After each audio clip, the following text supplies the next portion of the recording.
Reference number 4. یہ سورۃ الحجرات سورت نمبر 49 کی ابتدائی آیات ہیں. یا ایھا الذین آمنوا، اے ایمان والو، لا تقدموا بین یدی اللہ ورسولہ، مت آگے بڑھو اللہ اور اس کے رسول سے. بس جتنا تعلیم کیا ہے نا اس میں خود صفرے لگا کے ایڈ نہ کرو. جو تعلیمات ہیں، جہاں پر فرمایا کہ یہاں پہ رک جاؤ وہاں پہ رک جانا ہے، جہاں پہ فرمایا کہ یہ حلال ہے اسی کو حلال سمجھنا ہے، جس کو حرام کیا اسی کو حرام سمجھنا ہے. خود سے دین میں کوئی بدعتیں داخل نہیں کرنی. واتقوا اللہ، اور اللہ کا تقوی اختیار کرو. ان اللہ سمیع علیم، بے شک اللہ تعالی سننے والا علم والا ہے.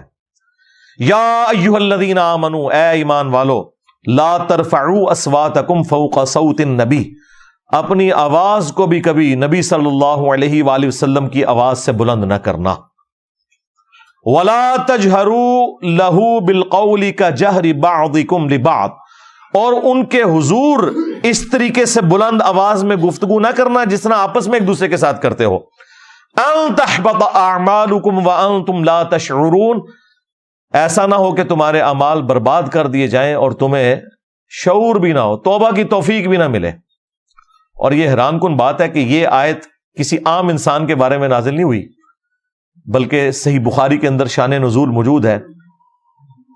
عبداللہ ابن ابی ملیکہ تابعی کہتے ہیں قریب ہے کہ اس مخلوق کے دو بہترین لوگ یعنی ابو بکر اور عمر برباد ہو جاتے جب انہوں نے انجانے میں رسول اللہ کے حضور اپنی آوازوں کو بلند کر دیا. ایک قبیلہ آیا ہوا تھا، نبی الاسلام کی یہ مبارک عادت تھی کہ جب قبیلہ اسلام قبول کر کے واپس جاتا تھا تو ایک فوکل پرسن آپ مقرر کرتے تھے. حضرت ابو بکر نے مشورہ دیا کہ اس کو فوکل پرسن مقرر کرے. حضرت عمر نے کہا نہیں یا رسول اللہ اس کو کرے. اس میں وہ آپس میں ان کی تلخ کلامی ہوگی، نبی الاسلام سے کوئی بدتمیزی نہیں کی، آپس میں آوازیں بلند ہوئی. تو یہ آیات نازل ہوئی کہ اگر تم نے بھی رسول اللہ کے حضور آپس میں بھی بات کرتے ہوئے آواز کو بلند کیا چھٹی ہو جائے گی. تو سرکار اگر یہ ابو بکر و عمر کا سٹیٹس ہے تو اڑے بابے شاہی کوئی نہیں. یعنی نبی الاسلام کی آواز سے آواز بلند کرنا اعمال کو برباد کرتا ہے. نبی کی حدیث سے کسی بابے کے قول کو بلند کرنا وہ تو تمہارا ایمان ہی برباد کر دے گا، کیونکہ میرے نبی سا ہے ہی کوئی نہیں، تیرے بابے تے شاہی کوئی نہیں، بلکہ بابے تے شاہی کوئی نہیں. یہ دیکھ لیں، یہ کتابوں کا خدا ہے.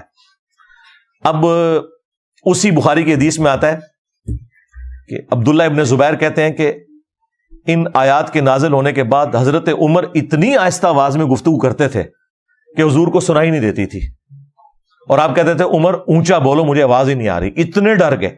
پھر اللہ تعالیٰ نے اسی کا انعام دیا، اگلی آیات نازل ہوئی. ان الذین یغضون اصواتهم عند رسول اللہ، بے شک وہ لوگ جو اپنی آوازوں کو پست رکھتے ہیں رسول اللہ کے حضور. اولئک الذین امتحن اللہ قلوبهم للتقوی، یہی وہ لوگ ہیں جن کے دلوں کو اللہ نے تقوی کے لیے چن لیا. یہ پرہیزگار لوگ ہیں. لہم مغفرۃ واجر عظیم، ان کے لیے مغفرت اور اجر عظیم ہے. اور مزے کی بات ہے ان آیات کو اللہ تعالیٰ نے وہ مقبولیت دی کہ روزہ شریف پہ کئی سو سال سے یہی آیات ہیں. ایگزیکٹلی روزہ شریف کی جو جالی ہے، جو سینٹرل جالی ہے، 3 پورشن میں بنی ہوئی ہے.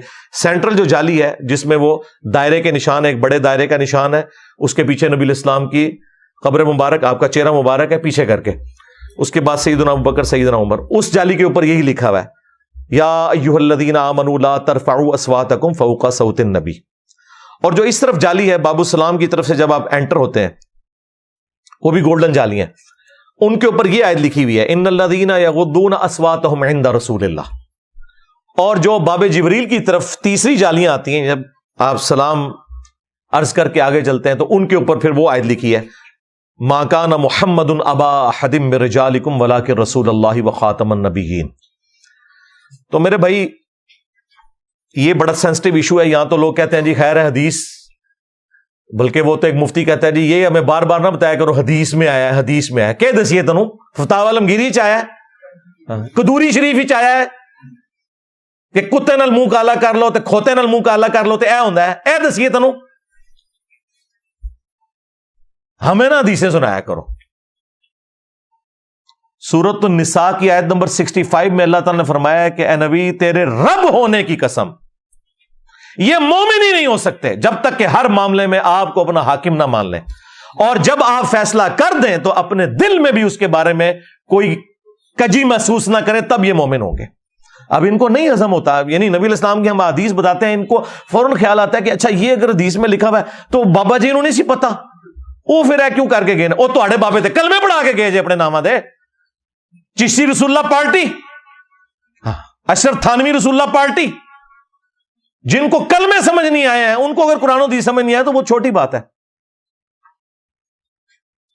اتنی کافی ہے۔